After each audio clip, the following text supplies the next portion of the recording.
Welcome back, everybody. We're diving into a story today from the Old Testament, the book of Joshua.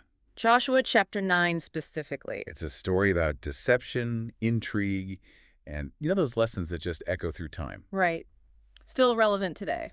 So we've got the Israelites. They're conquering the promised land, On a roll, taking city after city. but then they run into this group called the Gibeonites, and things get a little tricky. Yeah, the Gibeonites realize, uh-oh, we are outmatched. Not going to win a straight-up fight. So they come up with a plan. Instead of brawn, they're going to use their brains. A really elaborate plan. Oh, yeah, they go all out, trying to trick the Israelites into thinking they've come from super far away. Like, please, we just want a peace treaty. Desperate travelers. And they went to some serious lengths, right? Worn out clothes, moldy bread. I mean, who even wants to think about moldy bread? If it's a vivid image. Even their wineskins, all patched up like they've been on this long, arduous journey. And here's where things take a turn. The Israelites, they're supposed to be seeking divine guidance. It's kind of their thing. But this time, they don't consult God before making this treaty. Major oversight. Why do you think that happened? I mean, they're usually all about that guidance. Well, you got to think about the context. They've had all these victories. Maybe they're feeling a little overconfident, a little too proud. Blinded by success. Possibly. Or maybe the pressure's getting to them, this conquest, it's fast-paced and they're rushing into things. So snap judgment, not their best moment. Hmm. And the consequences. Oh, they're coming. The Israelites figure out they've been had.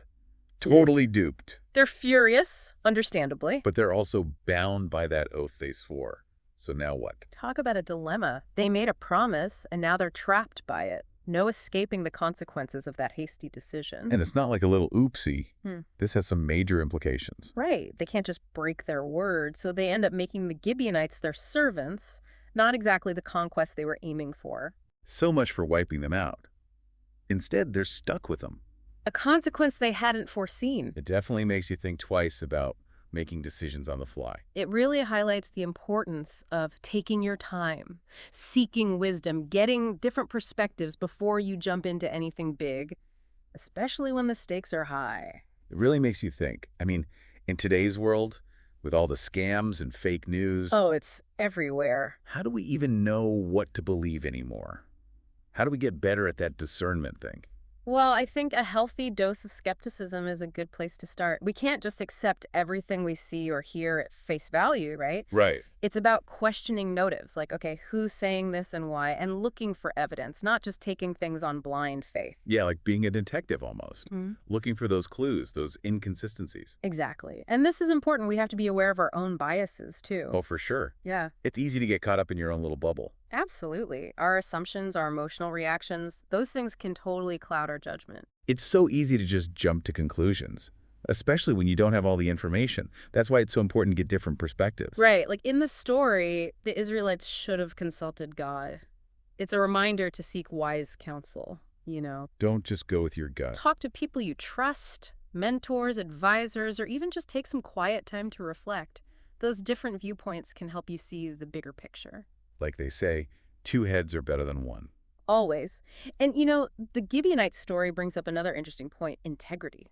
Because even though they were tricked, the Israelites still kept their oath. Right. Even when it was hard, even when they realized they'd been deceived, it cost them something, but they did what they thought was right. And that kind of commitment, it builds trust. It shows people you're reliable, that your word actually means something. Think about it. Who would you rather do business with? Someone who's known for integrity, even if it means they lose out sometimes. Or someone who's always looking for loopholes, always trying to cut corners. It's like a foundation, integrity. It makes things stable, predictable. Definitely. And then there's a lesson about creative solutions. Because the Israelites, they ended up in a tough spot. But they didn't just resort to violence or just ignore the treaty altogether. They found another way forward. They made the Gibeonite servants responsible for maintaining the sanctuary. Not ideal, but it honored the oath and let them move on. It shows that even when things are messy, when we make mistakes, there's always room for creativity, for finding a path forward that lines up with our values. So we've got these three big takeaways: discernment, honoring commitments, and finding creative solutions. Pretty timeless, don't you think? Oh yeah, these are like tools for life. For navigating all the twists and turns, they can help us make better decisions, build stronger relationships, even make the world a little bit better.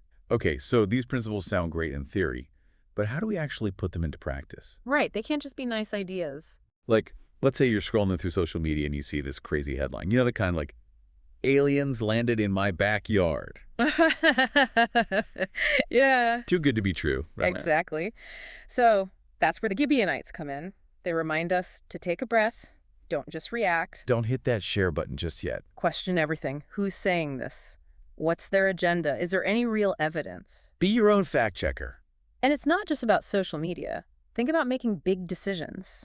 Buying a house, choosing a career path. Oh yeah, you wouldn't just jump into those blindly. You do your research, talk to people, weigh the pros and cons. Multiple perspectives are key, just like the Israelites should have consulted God.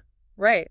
Same principle. Gather information. Get advice. Don't just rely on your gut feeling. And then there's honoring commitments. That's a big one. Easy to make promises when things are good. But then life happens, right? Exactly. Things get tough, unexpected challenges pop up, and suddenly that promise doesn't seem so appealing anymore. Tempting to just bail. But that's where integrity kicks in. Remember the Israelites? They felt tricked, but they still honored their oath to the Gibeonites. It cost them, Yeah, but it also showed their character. exactly.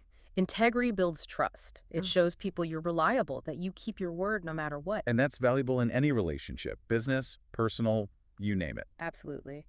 And lastly, let's not forget about those creative solutions. We all hit those roadblocks, those moments where we feel totally stuck. Like there's no good option. But remember the Israelites, they found themselves in a mess because of the Gibeonites, but they didn't give up. They got creative. They found a solution that honored their oath, but also dealt with the deception. It wasn't perfect, but it allowed them to move forward. It's a reminder that even when things are tough, even when we mess up, there's always a way forward. We just have to be willing to think outside the box. So he's got these three powerful principles: discernment, honoring commitments, and finding creative solutions. Ancient wisdom that's still relevant today. It's amazing how these stories from thousands of years ago can still speak to us, right? It's like they have something to teach us about how to live better lives, how to navigate the world around us. So as you go about your day, think about these principles.